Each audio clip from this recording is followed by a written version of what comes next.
And we are live. An impromptu one, but it has to be done. Eberichi Eze will be moving to Arsenal, not Tottenham. What a last 48 hours we have all had, because I've got to say, if you subscribe and you follow me on Twitter, you would have seen me have an absolute meltdown yesterday. So let's just go back. We had the news that Leandro Trossard has signed a new deal, which is no contract extension. So he will remain at the club for the same amount of time, but he will get a pay rise. At which point, I'll be honest, I went into full meltdown. So I was on the Red Lines and Half Spaces podcast, Evening Orion. I was on the podcast with Yembele from the Latte Firm, and I basically succumbed to the fact that I did not think Arsenal would buy another player. It was looking very unlikely, and maybe it's PTSD of all the amount of times that we've gone that one player short, like the times where Wenger needed a DM to replace Vieira and Gilberto, refused to do it. The days where we needed a striker, in the Henry mold, and we again didn't do it. And it just felt like we were never going to get the attacking player that we needed. However, in times of adversity, sometimes you get the best things. And it seems that, as terrible as it is that Kai Havertz has got an injury that may be keeping him out for about 6 months, that seems to be the thing that has caused Arsenal to say, you know what, we're going to hijack this deal for Eberichi Eze. Ryan, thank you very much for tuning in, mate. I will be talking about any questions, anything anyone's got. This is going to be a real short one, though, tonight. So let's just go through it.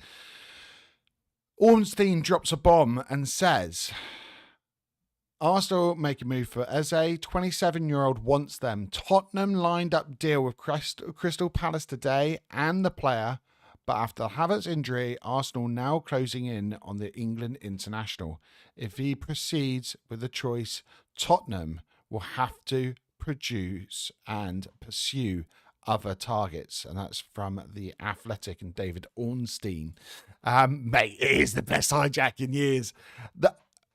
I've got to say right now, when he is unveiled, most likely, I would presume, at the Leeds game, one, it is going to be one of the biggest unveilings of a player in Arsenal's history.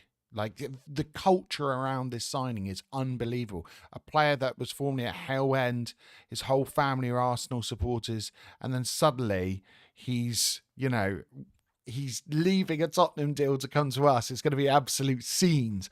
But the only way we can make this better is by having a video of Sol Campbell meeting him at the ground. Like, that's what we need. We need Big Sol coming out, and that's the only thing that could essentially put the cherry on top of the icing on the cake, Eze is what we need. I just mentioned it about him culturally. He's the perfect fit for the club.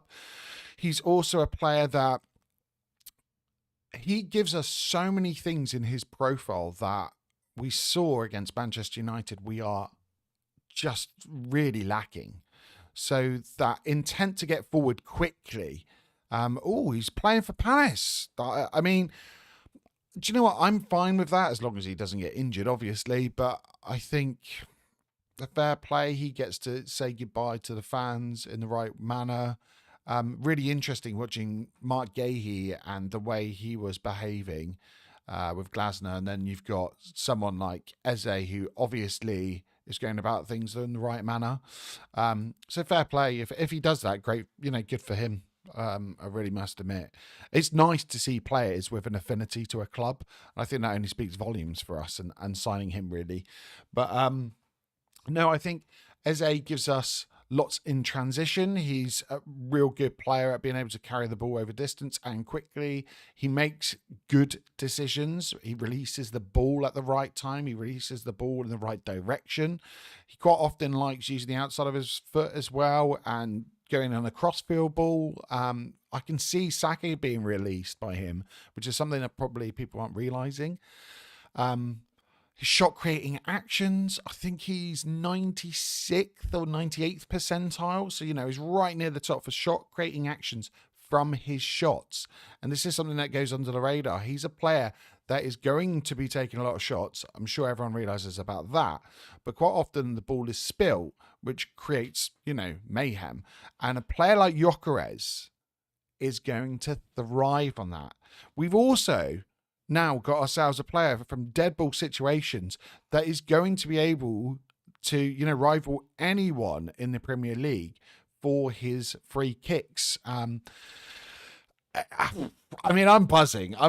It's absolutely like mad. This deal is just crazy.